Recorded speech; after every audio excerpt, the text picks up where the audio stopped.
empezamos la clase y tendríamos las dos clases como lo hacíamos anteriormente. Bien, hermanos, ahora sí. Apocalipsis capítulo 3, por favor. Vaya conmigo en la palabra de Dios. Vamos a estudiar esta última iglesia. Primeramente, el Señor podamos hacerlo en esta oportunidad. Es nuestra intención poder estudiar acerca del mensaje a la iglesia laodicense o de la Odisea. Apocalipsis capítulo 3.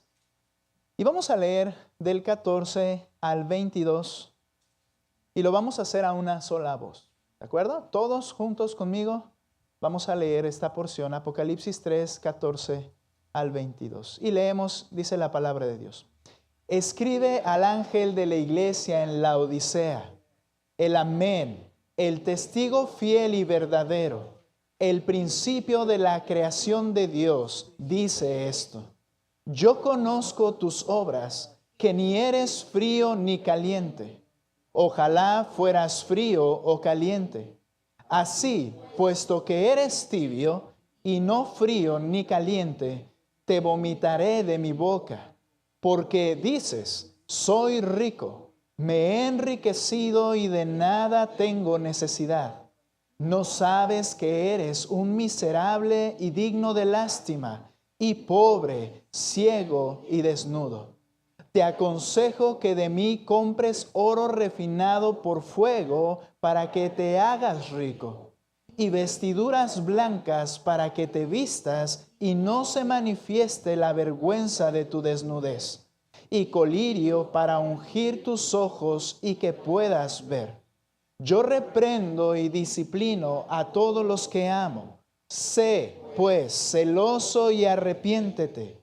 Yo estoy a la puerta y llamo. Si alguno oye mi voz y abre la puerta, entraré a él y cenaré con él y él conmigo.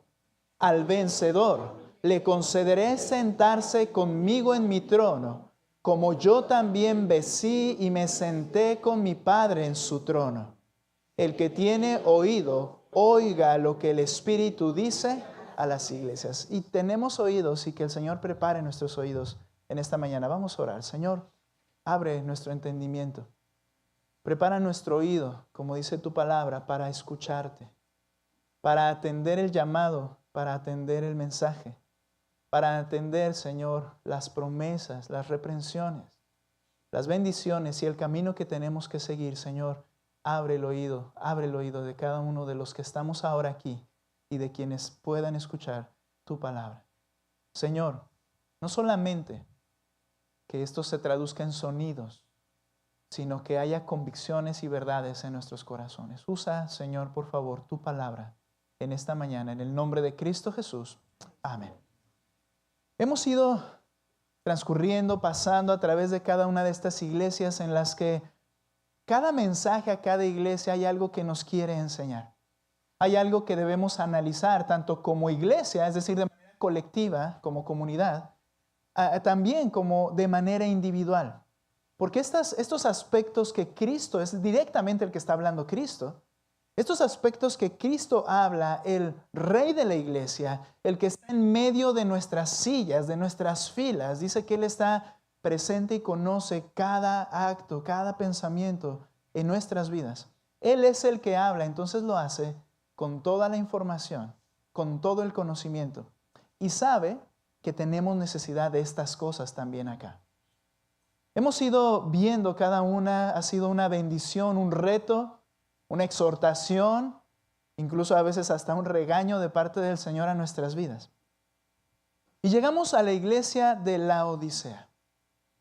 Y cuando leemos la iglesia en la Odisea y vemos las palabras que son crudas, pero también claras, cuando dice, mira, yo conozco tus obras, que no eres ni frío ni caliente, y por tanto te vomitaré de mi boca, debe llamarnos la atención.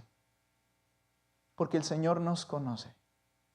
Porque el Señor conoce tu corazón, mi corazón, y conoce nuestra iglesia y nuestras intenciones.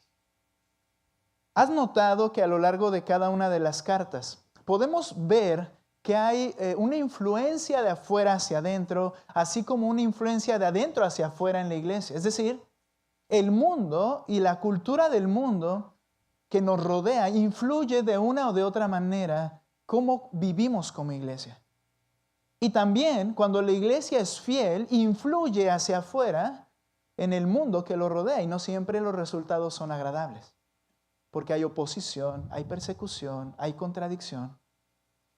Pero también nos hemos dado cuenta en algunas iglesias, por lo menos a como ahora lo vemos, dos, en las que la iglesia era profundamente influenciada del mundo hacia adentro, pero la iglesia no tenía un impacto hacia afuera.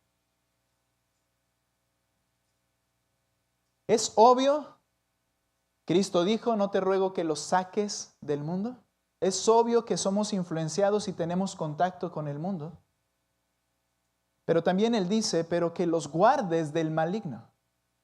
Le pide al Padre. Y se refiere a Satanás y todo su sistema, pero definitivamente el contacto es inevitable. Nunca la Escritura nos llama a formar colonias santas para alejarnos del mundo. Esa fue una opción que algunos tomaron. Pero la Escritura no nos llama a eso. No nos llama a formar monasterios, cuya idea en Edad Media fue apartarse del pecado, ir y estar bien con el Señor. No nos llama a formar monasterios, sino más bien nos llama a que en medio de ese contacto con el mundo seamos luz en las tinieblas. Sin embargo, hay un problema que comienza a gestarse. Cuando la iglesia, los creyentes, olvidan que estamos rodeados de una cultura que es contraria a Cristo. Y entonces se comienza a abrazar la cultura, los parámetros de la cultura del mundo, las ideologías de la cultura del mundo, las costumbres de la cultura del mundo. Al leer acerca de la Odisea, podemos ver, al igual que en un gran iceberg, solamente se ve la punta. Y la punta de ese iceberg la dice Cristo acá y dice, no eres ni frío ni caliente. Y eso es solamente la punta y decimos, no puede ser, esta iglesia estaba sumamente mal. Pero nos vamos a dar cuenta que así como solo vemos la cúspide de esa gran montaña de hielo, en realidad su aspecto más peligroso no es la punta de ese iceberg, sino lo que hay debajo de la superficie del mar. La inmensa base, eso es lo que es peligroso. Y entonces, al estudiar la iglesia en la Odisea, nos vamos a dar cuenta cómo es que llegaron a eso. ¿Cómo es que llegaron al punto en que el Señor dice, necesito escupirte de mi boca? No dice necesito escupirte como una ofensa, sino echarte de mi boca. La Odisea es la antítesis de una iglesia viva. Es todo lo contrario a una iglesia viva.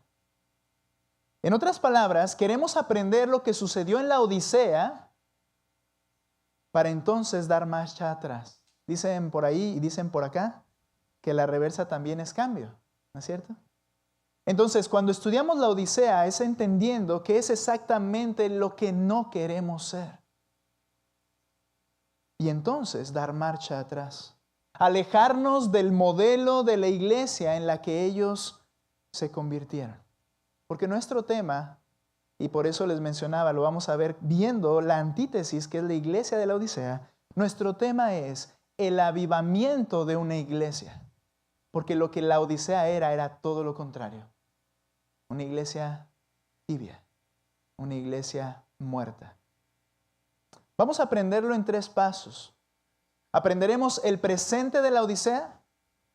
Aprenderemos el proceso que los llevó a esa lamentable condición. Y por último, y lo más importante, el origen de todo el problema. Entonces veamos el presente de la iglesia laodicense. Vamos a Apocalipsis capítulo 3 y vamos a comenzar a leer nuevamente.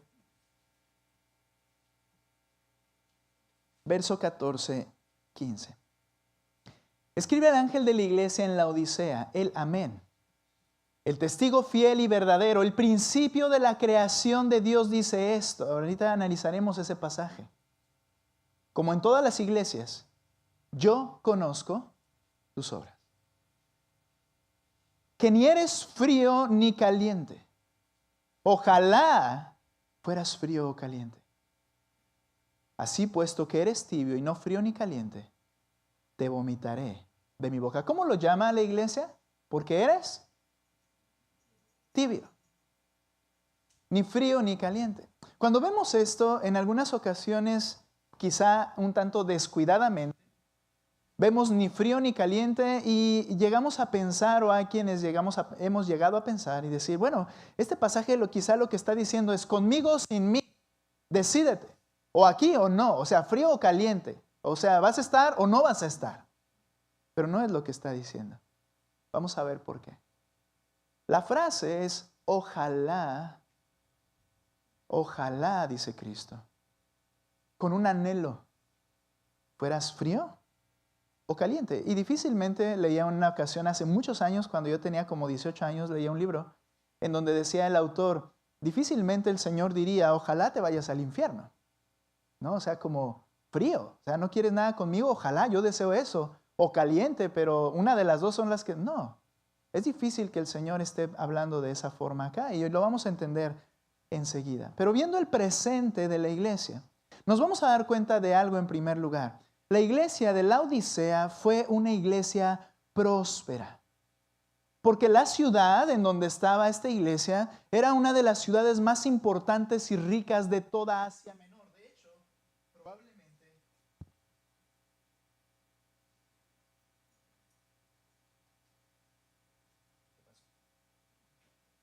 No, está prendido acá. Bueno.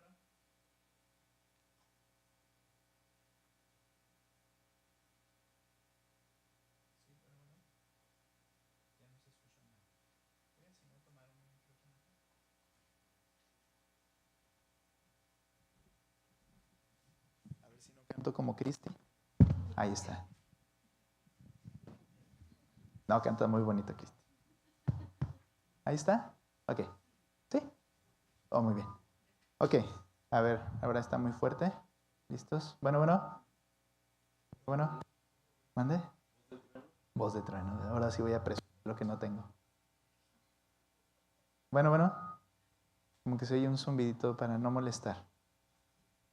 Ok, estaba hablando acerca, ¿sí oye bien? Estaba hablando acerca de la iglesia, la ciudad. Bien, la ciudad, esta ciudad era un gran centro banquero y financiero. De hecho, ellos acuñaban su propia moneda. Aún existen monedas de la Odisea en donde se colocaban la imagen de Zeus, porque en la Odisea había el gran templo al dios Zeus. De hecho, se llamaba, antes de llamarse la Odisea, Diospolis, hablando acerca de Zeus, la ciudad de Zeus. Ese era el nombre antiguo de la Odisea. Entonces era un centro banquero y financiero importante. Era también un gran centro de confección de ropa. La lana negra natural los hizo famosos a los laodicenses.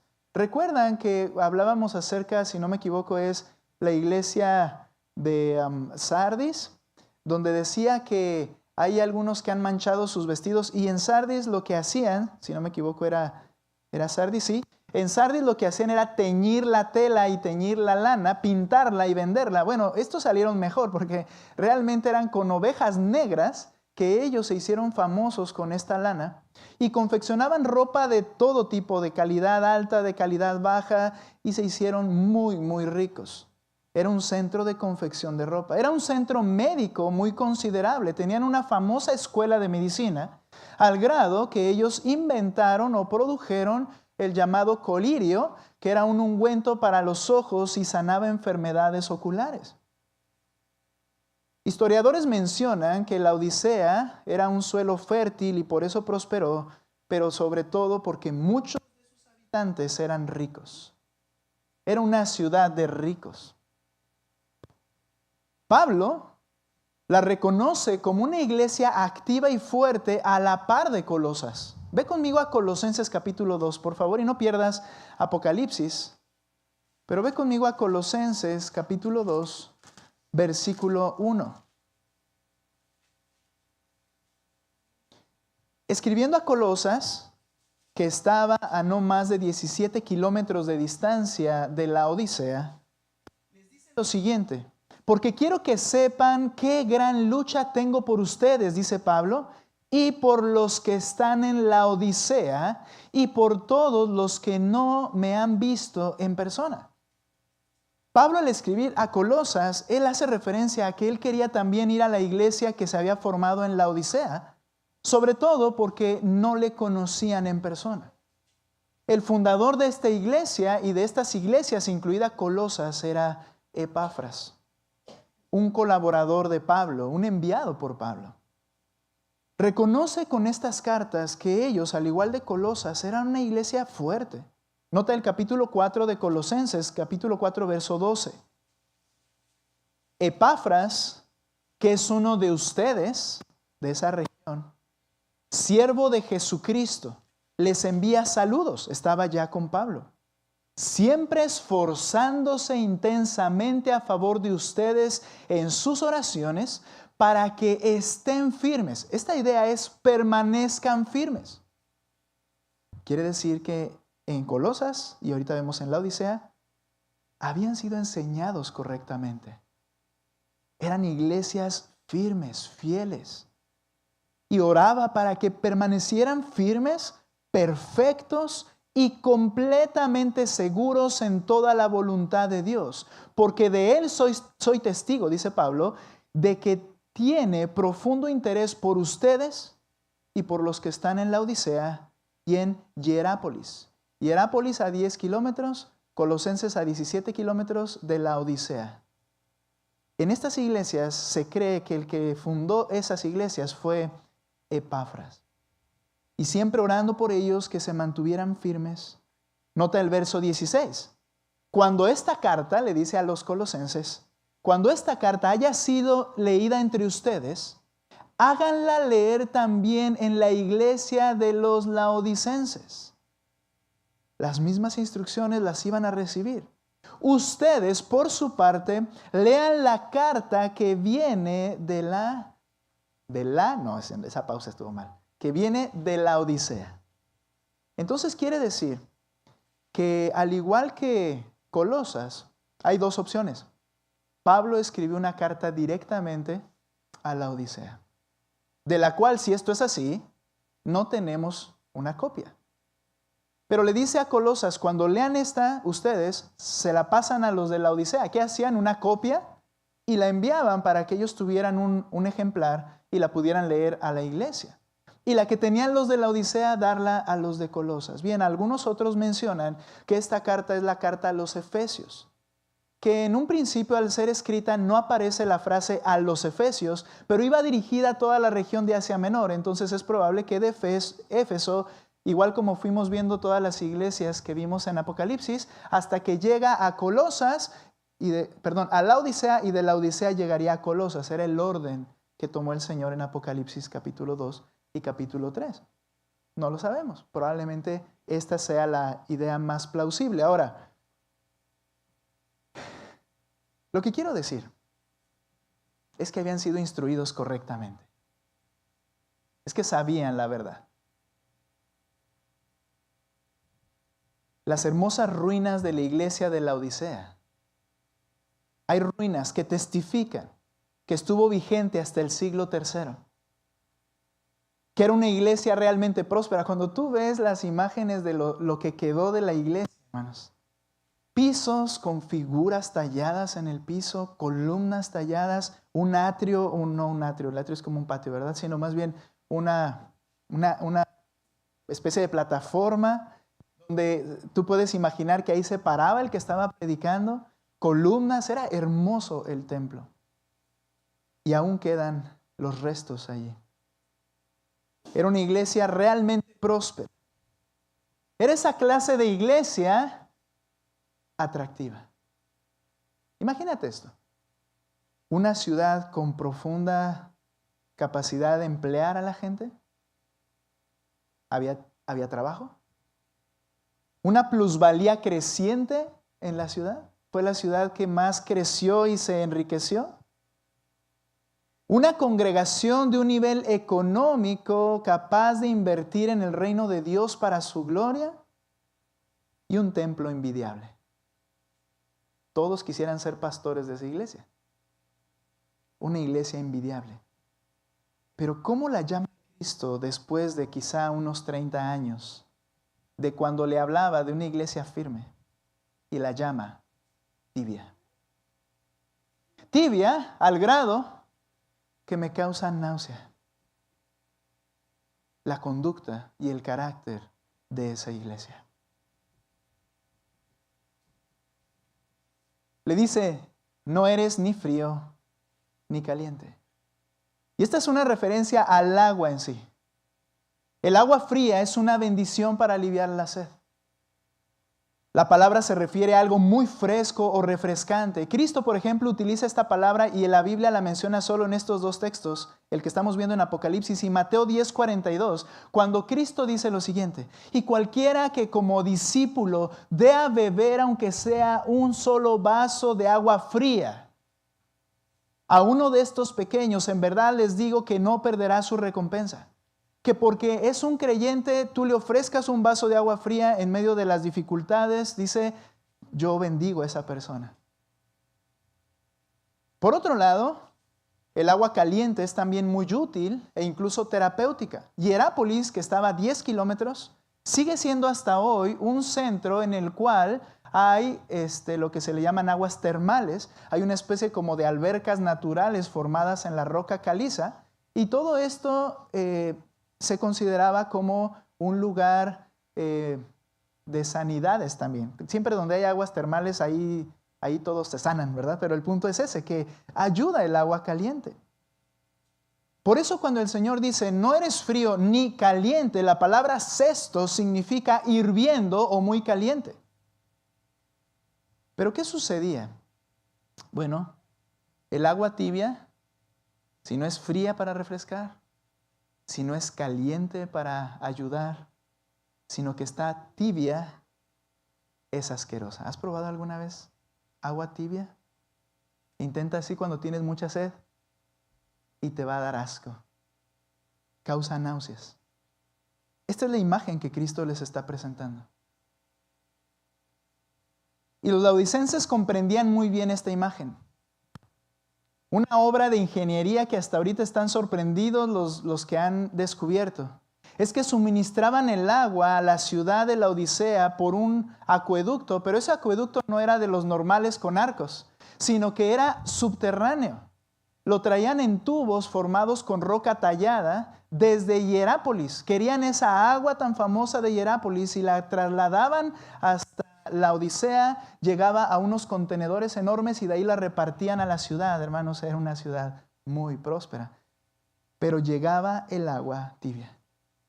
No llegaba como estaba en Hierápolis, ni llegaba bien fresca para echarse ahí un vaso de agua, llegaba tibia. Y ellos entendían esto. Era asquerosa para beberse directamente. Pero ¿a qué se está refiriendo el Señor al decir no eres frío ni caliente? La actitud de esta iglesia era profundamente desagradable. Les advierte, te escupiré de mi boca como el agua tibia, así te echaré de mí. ¿Sabes? Es lo mismo hoy. Puede haber iglesias que se ven en funcionamiento. Se reúnen cada semana. Se predica cada semana. Se canta cada semana. Se están construyendo o mejorando los templos de esas iglesias y parece que están en funcionamiento. Están prosperando y se busca prosperar, lo que eso signifique para cada quien.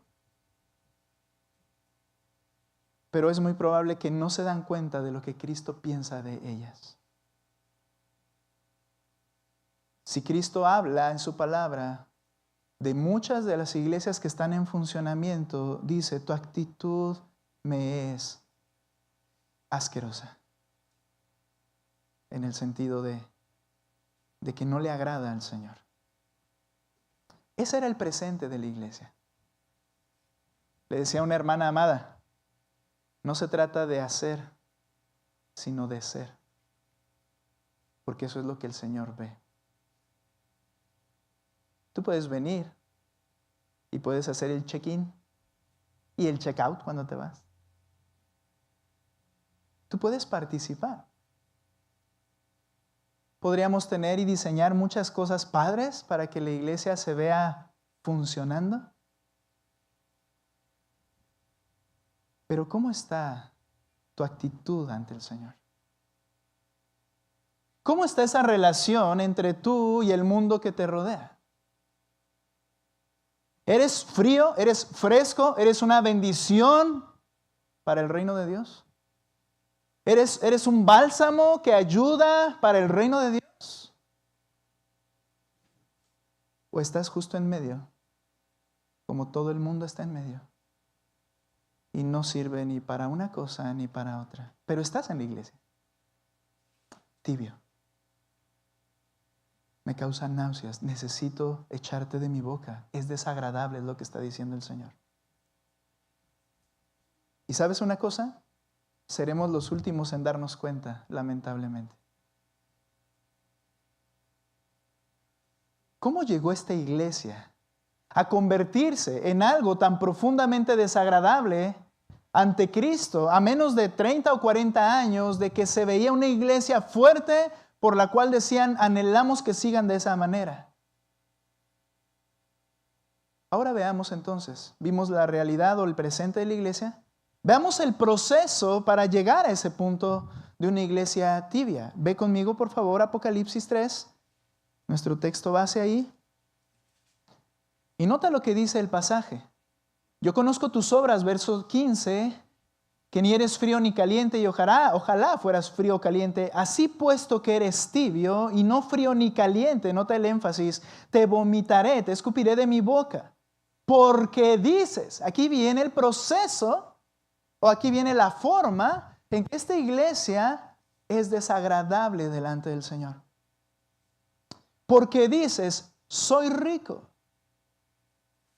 me enriquecí, no tengo necesidad de nada. ¿Sabes? En primer lugar, esta comunidad, esta iglesia, era una comunidad satisfecha. Es decir, soy rico, soy lo que anhelé hacer, ya logré hacerlo. Cuando una comunidad, cuando una iglesia se siente satisfecha con lo que es, recuerda esto, no con lo que hace, sino con lo que es. Cuando una comunidad se siente satisfecha, está en problemas. Piensas por un instante que ya llegaste, que ya cumpliste, que ya hiciste tu trabajo, o que ya sabes lo que debías saber. Mira, me ha tocado la oportunidad de estar en iglesias y predicar. Y sobre todo los más viejos de la iglesia. Quiero ser respetuoso con esto, pero quiero darme a entender lo que quiero decir. Los más viejos de la iglesia, que se supone que son los que están más alimentados con la palabra, que se supone que son los que conocen más las escrituras, que se supone que son los que la palabra de Cristo mora en abundancia en ellos porque tienen mucho tiempo en la iglesia, son los primeros que se quedan dormidos. Y alguien me podría decir, pastor, pues es su culpa, probablemente. Pero aquí vamos a algo. ¿Sabes qué está pasando con la actitud? Ya lo sé. Ya lo sé. Eso que se está hablando, ese pasaje, ya lo sé. Y sabes, así se ve su vida. Gente que ya llegó, o por lo menos eso pensamos, que ya soy lo que debo ser, que conozco lo que debo conocer. Y lamentablemente la culpa es del predicador, porque el predicador ha predicado de tal manera que la gente dice es lo mismo todo el tiempo. Cada vez que toma un pasaje dice las mismas ilustraciones. Luego ya me estoy diciendo yo a mí mismo eso, ¿verdad? Dice los mismos chistes. Dice las mismas aplicaciones, siempre está diciendo lo mismo, no hay nada nuevo. Pero cuando la palabra es predicada, la Escritura enseña que es como una leche y la persona, como un niño, anhela más de la leche, nunca queda satisfecho. Permanentemente dice, desead como un niño recién nacido la leche espiritual no adulterada. Creo que es culpa del predicador el predicar de esa manera que la gente piense que ya lo sabe, porque quizá él piensa que ya lo sabe. Pero es una actitud de satisfacción personal. La vida monótona de una iglesia es una muestra de eso. Una monotonía. Nunca hay nada nuevo en tu corazón. Nunca te retó el Señor a hacer algo. No te das cuenta que hay algo que no estás haciendo. Y se convierte en una vida monótona. Vienes porque tienes que venir. Costumbres. ¿Y sabes que desarraigar las costumbres son difíciles? ¿Sabes que una costumbre es más fuerte que una verdad? ¿Sabes que hay personas que luego condenan y dicen, oye, eso es pecado? ¿Por qué es pecado? ¿Porque eso no lo hacemos en la iglesia? ¿Y eso de dónde salió? La Biblia no está, pero la costumbre se toma más fuerte que una verdad. Por eso lo que hagamos, hagámoslo en base a una verdad. No digo que las costumbres sean malas, solo estoy diciendo que hay una satisfacción. Cristo nos enseñó que no hay atajos en la vida del creyente. No puedes haber llegado mientras estés de este lado de la gloria. No llegarás. No llegarás. No hay atajos. En Lucas 17, 5 al 10, está hablando con los apóstoles y le dijeron al Señor, aumentanos la fe. Entonces el Señor les dijo, si tuvieras fe como un grano de mostaza. Pausa. Aplicación de ese pasaje. Si tuvieras fe, hasta hay una canción, no se las voy a cantar por si alguien viene de una corriente un poco diferente a la nuestra, pero si tuvieras fe como un grano de mostaza, ya, cálmense, préstenme atención. ¿Y qué dicen? Bueno, es que la semilla de mostaza es la más pequeñita, entonces si tienes poquita fe, si tuvieras poquita fe. Entonces cuando ellos dicen, aumentanos la fe, de alguna manera, si esta sería la interpretación correcta, diría, auméntame la fe, ya tengo fe, pero auméntame. No, con esa poquita la haces. No es lo que está diciendo. No es lo que está diciendo. Cuando ellos dicen, aumentanos la fe, es, yo tengo esta fe, Señor, yo creo esto. Por una obra de gracia, por una obra de tu poder incalculable, dame así la fe, ya, ayúdame a llegar al punto. Hazme un puente y un atajo para llegar a lo que debo ser, creer, comportarme. Auméntame mi fe. Y dice el Señor, no, mira, si tienes fe como un grano de mostaza. ¿Y cómo es un grano de mostaza? Lo explica en otra parábola. Es tan pequeña, pero cuando se siembra comienza a crecer, a crecer, a crecer, hasta que llega a convertirse en un árbol enorme. Está diciendo, si tienes una fe creciente, si tienes una fe que está caminando y aumentando.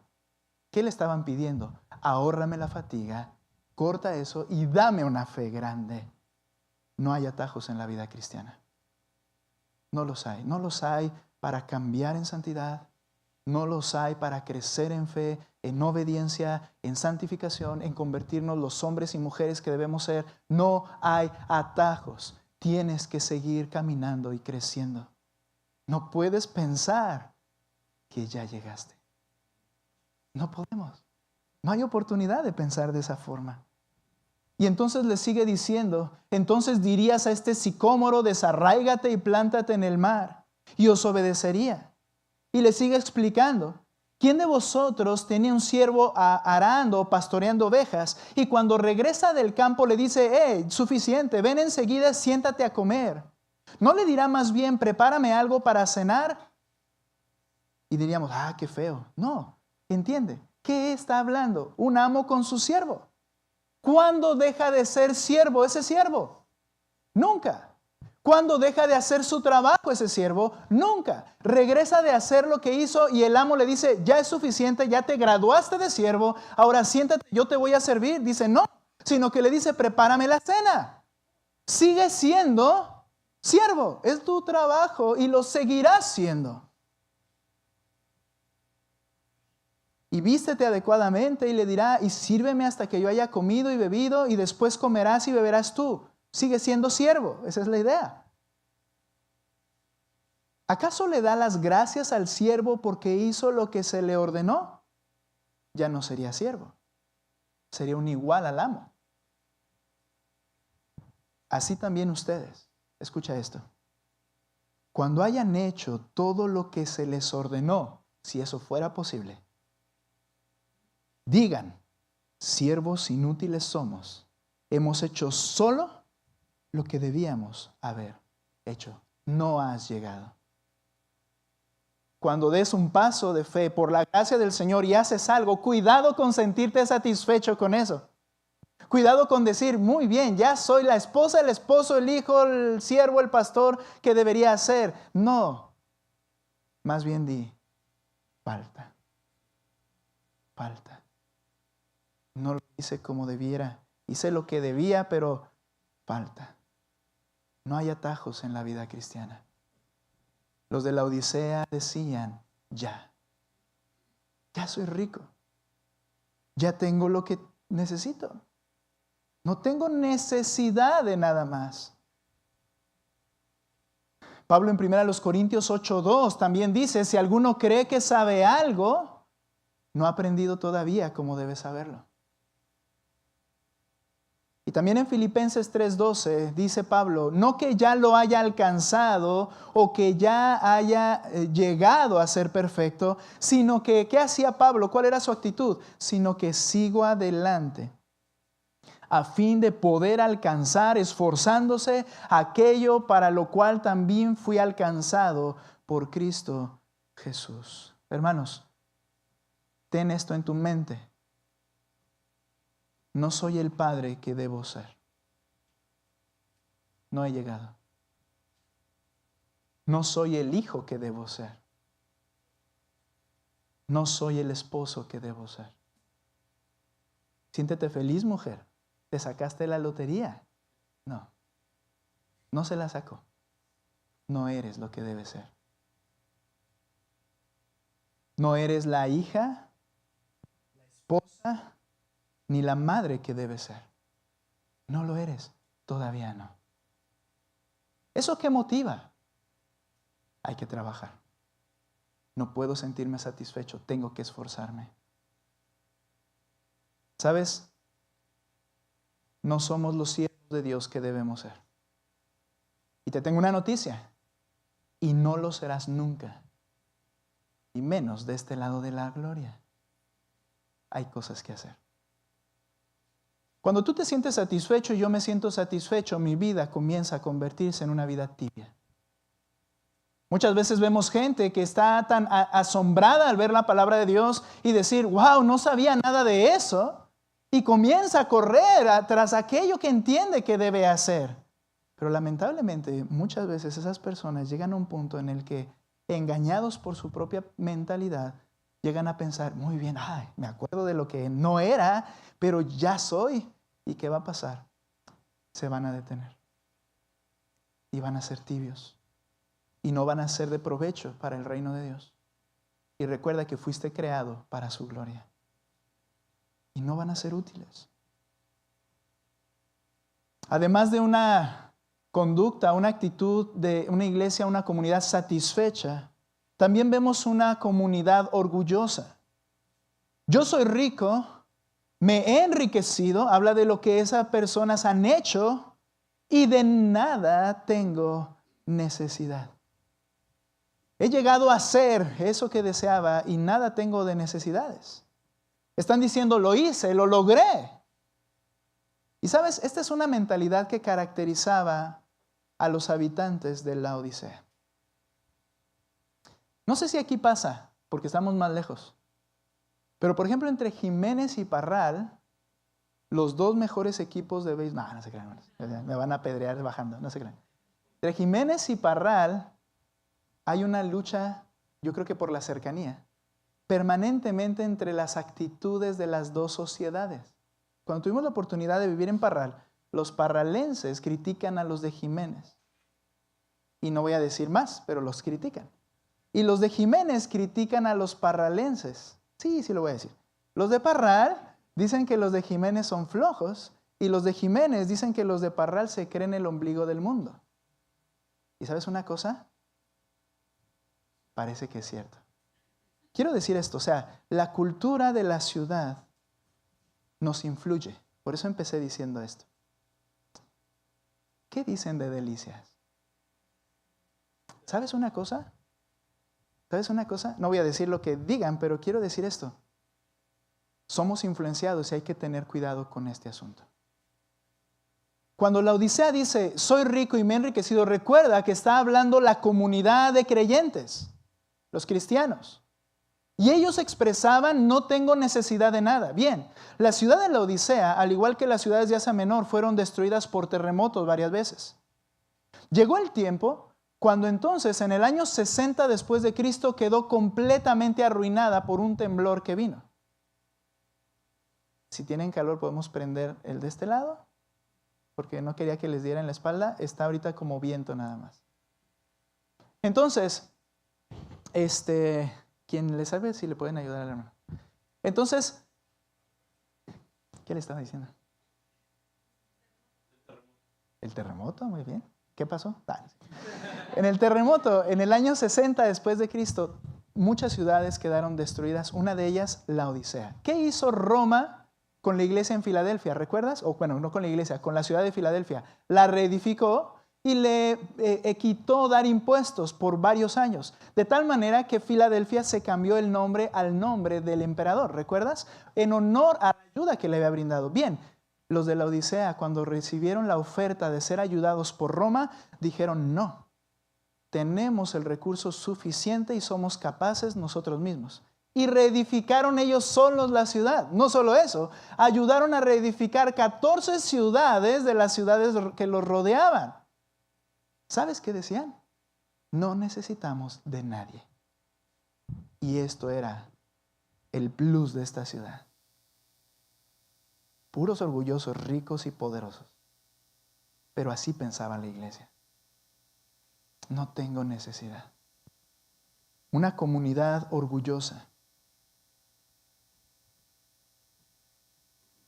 No necesito de nadie, yo puedo.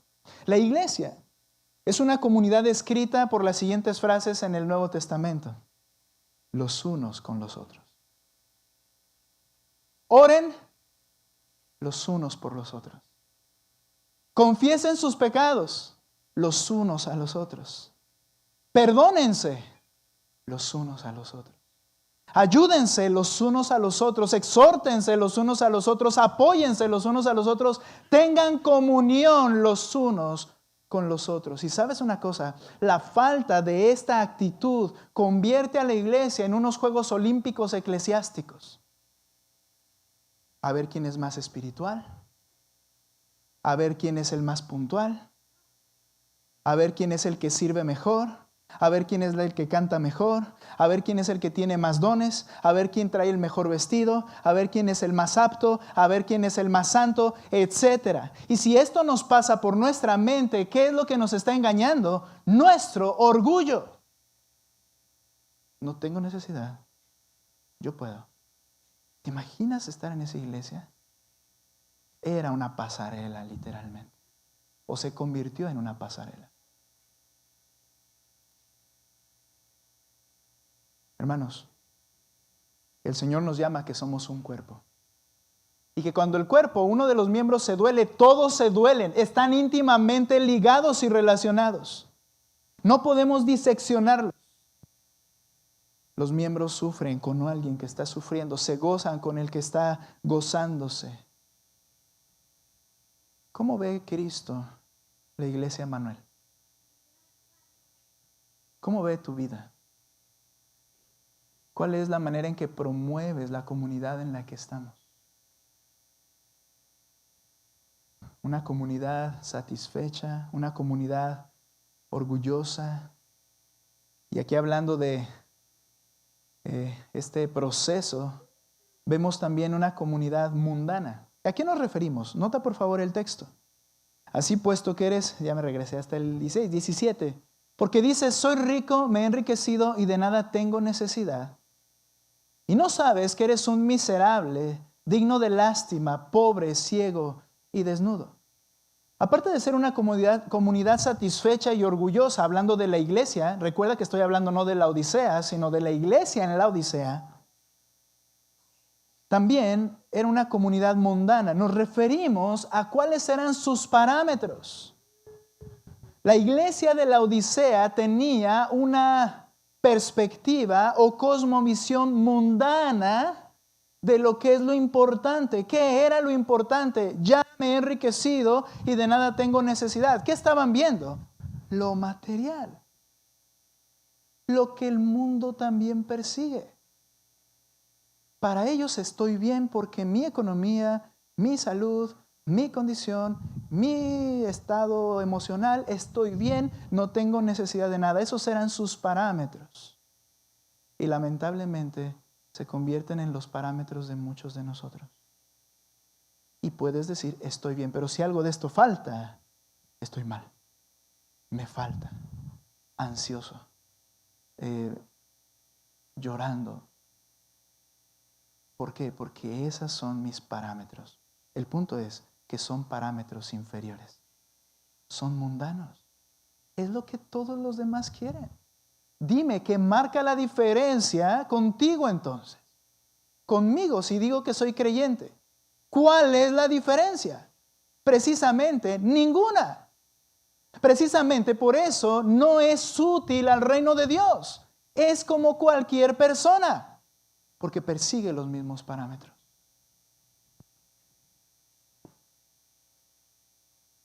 Lo material, el bienestar y la prosperidad personal. ¿Y dónde surgen todos estos parámetros de lo que la vida personal es, debe ser, familiar y profesional? Bueno, de la cultura que nos rodea. Habían abrazado la misma cultura.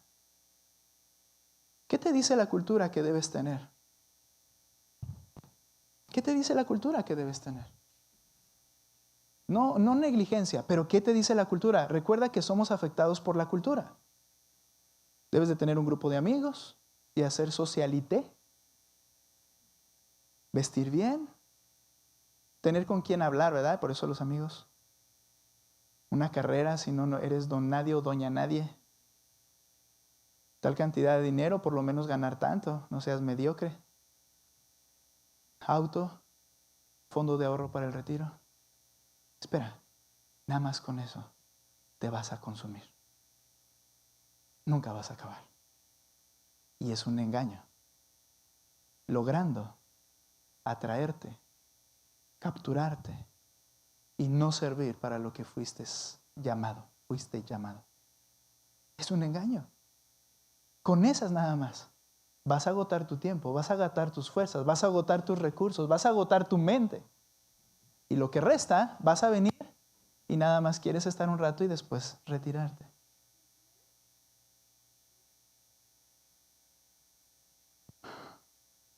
Tú puedes mirar muchos cristianos supuestamente famosos. Bueno, más bien, muchos famosos supuestamente cristianos. Mejor, es al revés. Y abrazan la cultura. Y entonces son agradables. Al mundo se acoplan. Yo me preocupo cuando tú sigues conservando tus mismos amigos. No me malentiendas. No estoy diciendo que intencionalmente busques cambiar de amigos. Estoy diciendo que ellos no te busquen cambiar a ti. ¿Sabes por qué?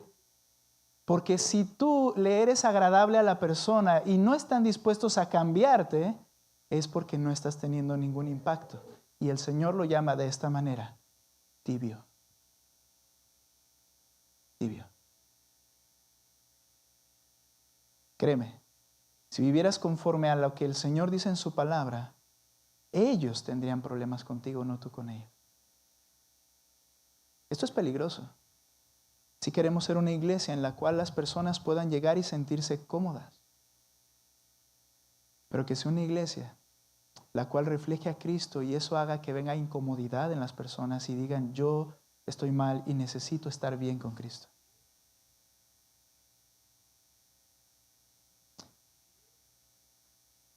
Una comunidad mundana desde la perspectiva de Cristo.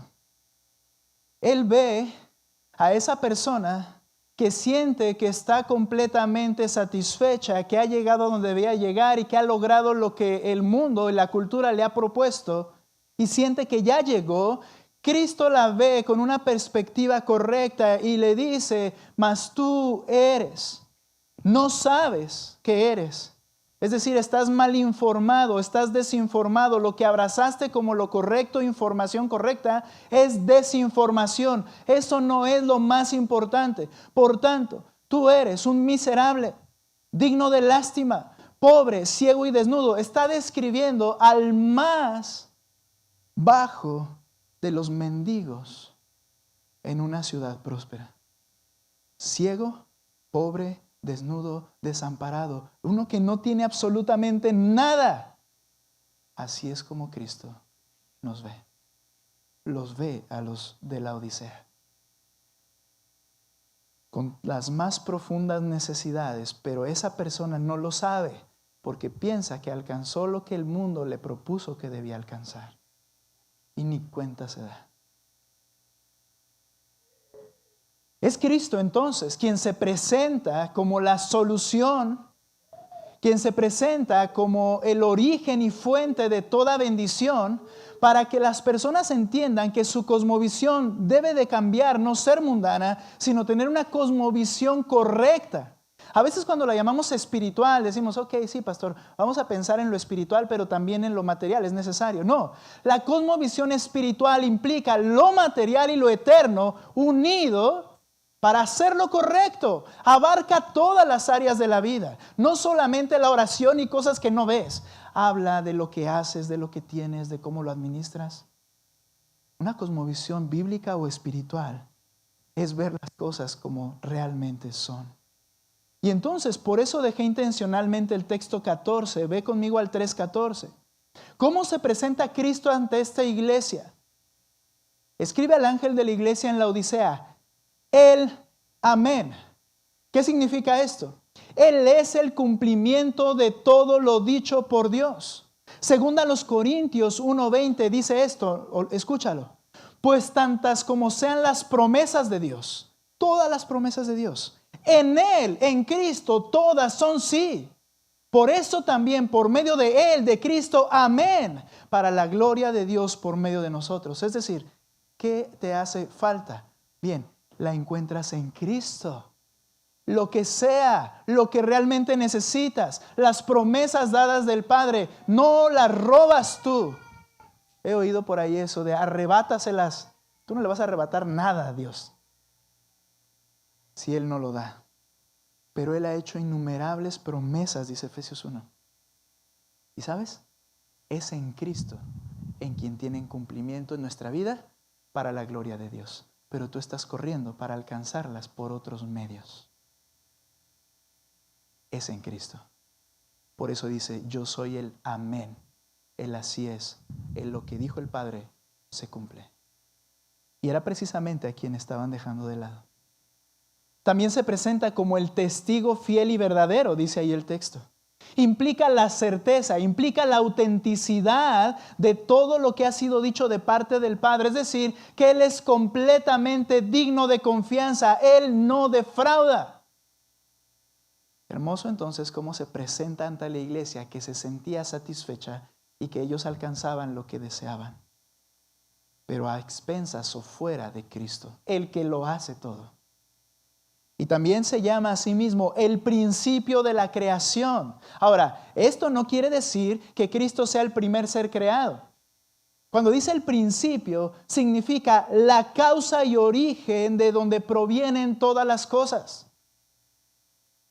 Sí, todas aquellas cosas por las cuales los laodicenses habían corrido. Al final, ¿quién es el que las provee si Él quiere? Cristo.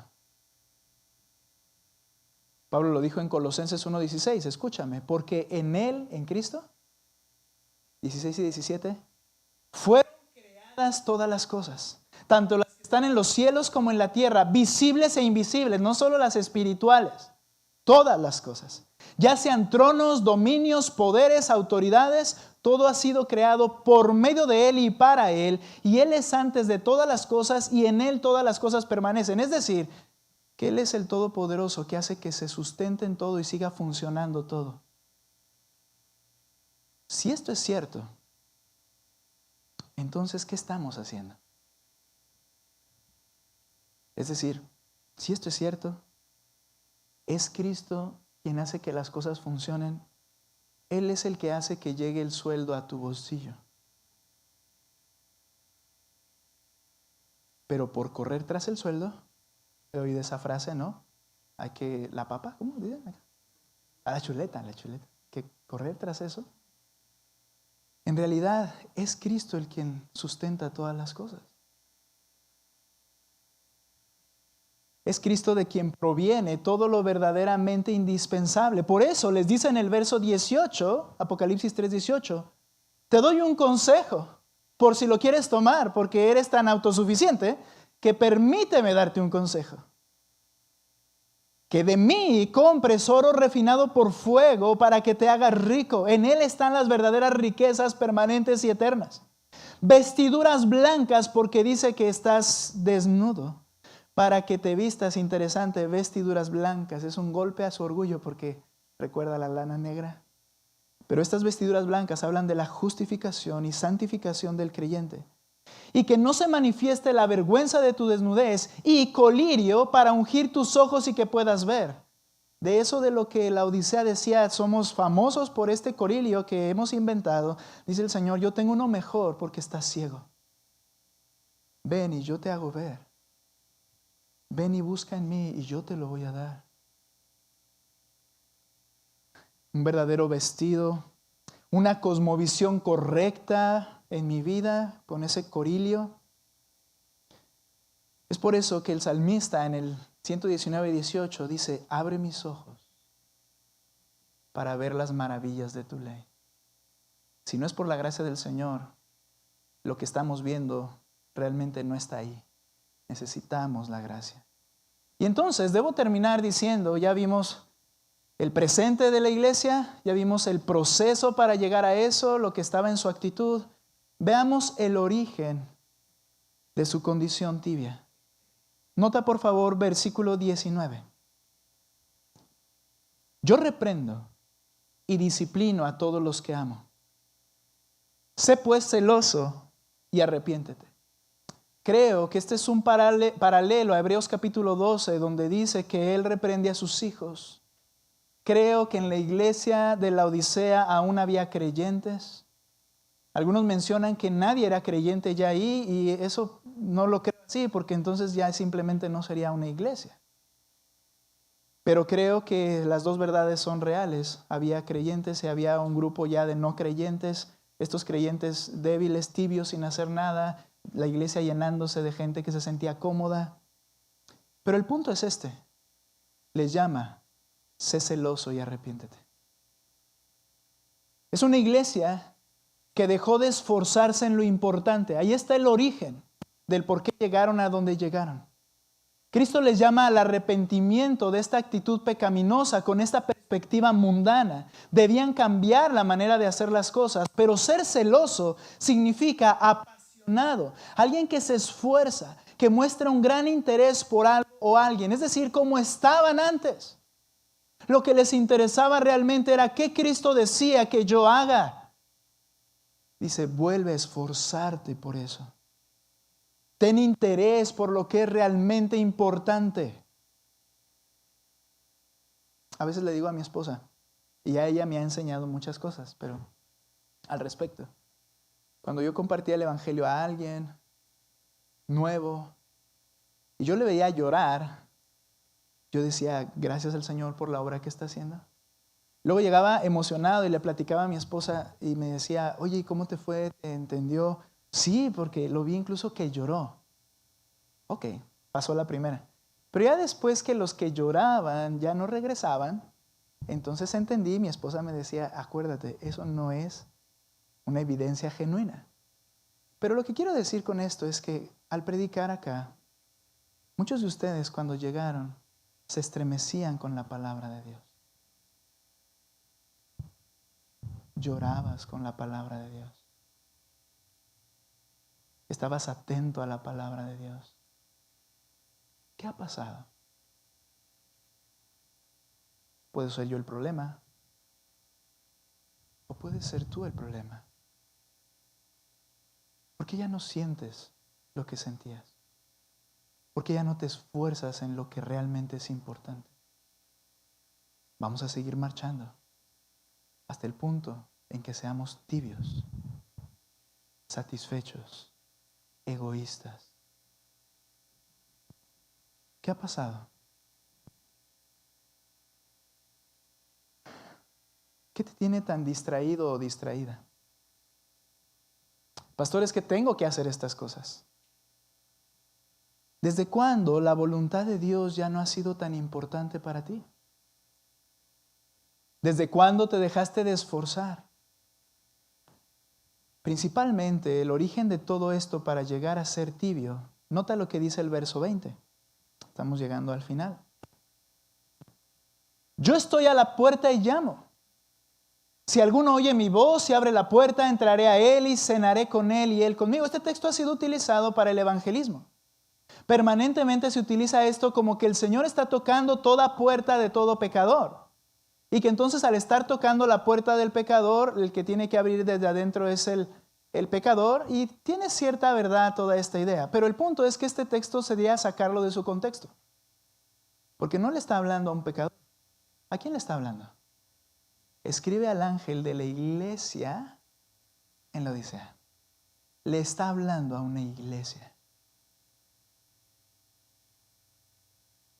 Yo estoy a la puerta y llamo. Si alguien oye mi voz y abre la puerta, entraré a él, cenaré con él y él conmigo. El origen principal de toda esta condición, de esta punta del iceberg terrible de tibieza espiritual, es que Cristo no estaba en el centro de la iglesia.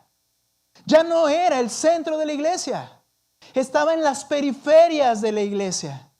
Él está llamando desde afuera a esa comunidad para que le permitan entrar. ¿Qué cosa? ¿Y a quién le cantaban? ¿Y por qué se reunían? Cristo ya no era lo más importante para la iglesia, porque Cristo ya no estaba ni en el trono de la iglesia, ni tampoco en el trono de los corazones de la gente que estaba en la iglesia.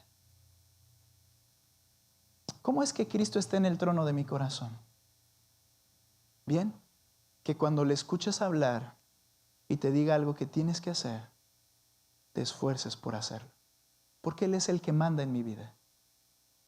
Pero cuando eso pasa a segundo término en tu mente, entonces no importa lo que diga, yo sigo haciendo mi sagrada voluntad. Cristo dejó de ser o no ha sido el rey de mi vida.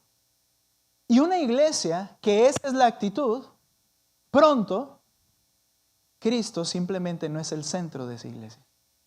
No es el que manda, no es el que dirige. Cristo está invitando a esas personas que se reunían allí a una comunión íntima con Él. La cena era la comida más importante porque era después del trabajo, era un tiempo de comunión, era un tiempo de charlar sin reservas, era un tiempo de estar juntos, era un tiempo de ir a dormir después, era un tiempo de comunión principal. Y Cristo dice, si alguien escucha, y es interesante, ¿no? Ahí por la ventana tocando, en la puerta tocando y diciendo, vamos a tener comunión. ¿Cómo está tu comunión con Cristo? ¿Cómo está tu comunión en tu vida diaria con Cristo? ¿La estás disfrutando como esa cena permanente? ¿O tienes que llegar acá para intentar orar, intentar pensar, intentar leer? Y digo intentar porque si no lo hiciste toda la semana, pregunto, ¿por qué lo harás ahora? ¿Por qué? ¿Qué hay de diferencia? La comunión con Cristo es diaria, íntima, personal, permanente. Y Él entonces comienza a convertirse en el centro de nuestra vida. Por eso el apóstol Pablo, orando por la iglesia de Éfeso, decía, doblo mis rodillas ante el Dios y Padre de nuestro Señor Jesucristo. Y la idea de esto era para que habite Cristo por la fe en sus corazones. ¿Cuál es la idea? ¿Salvación? No. Que Cristo se convierta en el dueño de tu vida y no tú mismo sigas gobernándote a ti mismo. Oro por eso, decía Pablo. Cristo debe ser mi más grande prioridad y ninguna igual a Él. Y estas no son palabras de sí, Cristo es mi prioridad. ¿Dónde inviertes tu tiempo? ¿Dónde inviertes tu mente? ¿Dónde inviertes tu gasto? ¿Dónde estás invirtiendo? ¿Dónde? Y vas a saber cuál es tu prioridad. Termino con este texto que voy a mencionar en Jeremías 2:13. Dice Yahweh, porque dos males ha hecho mi pueblo.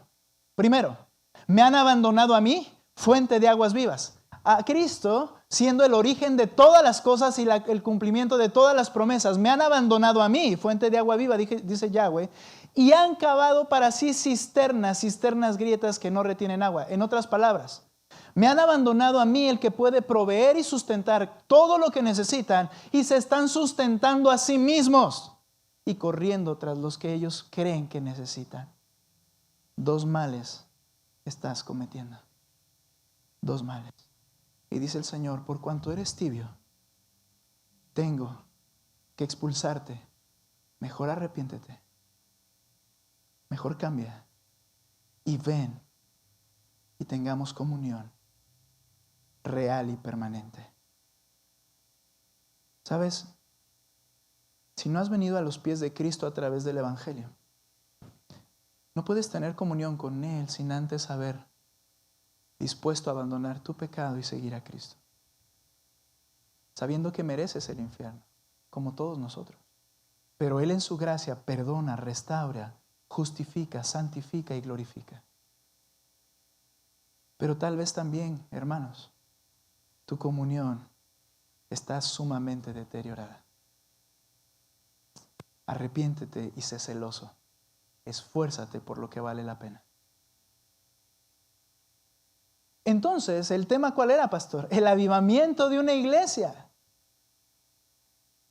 El avivamiento de una iglesia, para que no sea tibia, radica en una comunión con Cristo, en la que Él esté ubicado tomando el trono de mi corazón y de nuestra iglesia.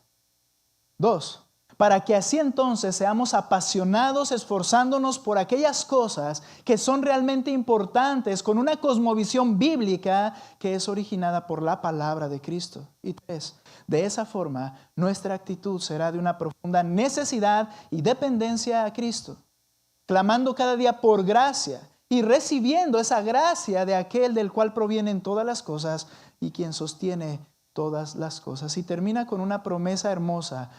Al vencedor le concederé sentarse conmigo en mi trono, como yo también vencí y me senté con mi Padre en su trono. El que tiene oído, oiga lo que el Espíritu dice a las iglesias. Reinarás con Cristo permanentemente.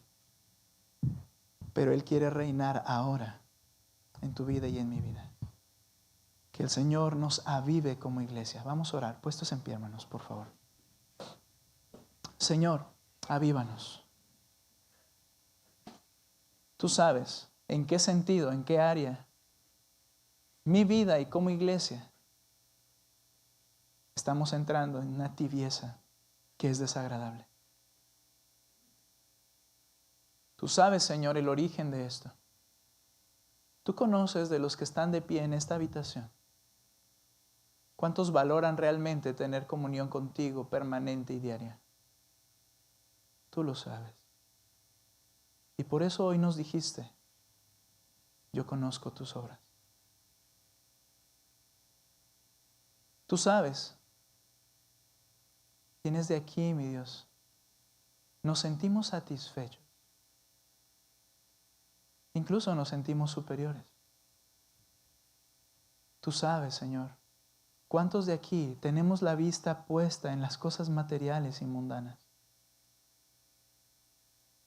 Tú sabes, Señor, cuántos de aquí estamos exprimiendo nuestras vidas por aquellas cosas que no sirven más allá. Señor, toca nuestro corazón y que podamos entender que la base de todo es nuestra comunión contigo. Que tú reines en nuestra vida y reines en nuestra iglesia. Que ese sea nuestro clamor. Señor, si hay alguien que en su corazón ha sido tocado en tu palabra, la necesidad de venir a tus pies para salvación.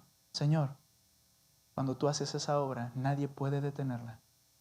Salva, transforma, santifica, Señor, que esta iglesia alcance a otros por medio de la salvación para tu gloria. Rogamos esto y gracias por todo, Señor, porque eres la fuente de toda bendición. En el nombre de Cristo Jesús te adoramos. Amén. Gracias, hermanos. Vamos a cantar.